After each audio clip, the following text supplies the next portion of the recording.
First of all, download it from Google Play Store or Apple App Stores. Once you have downloaded it, install it, launch the app, you get into this login screen.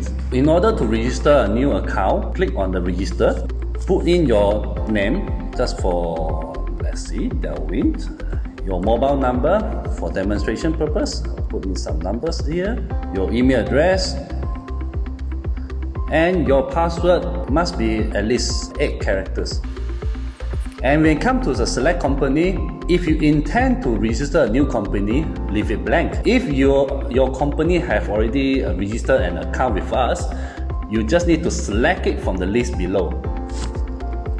If you don't select any company, you come into this prompt, into this message, click on yes, click OK.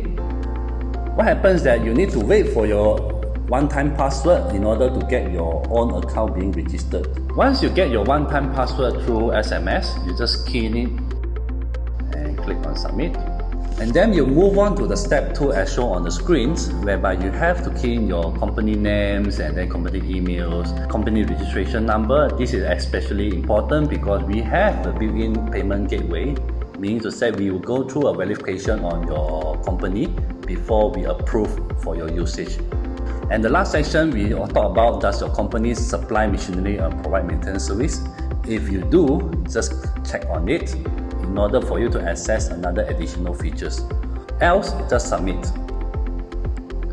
That's all for user registration or company registration. Thank you.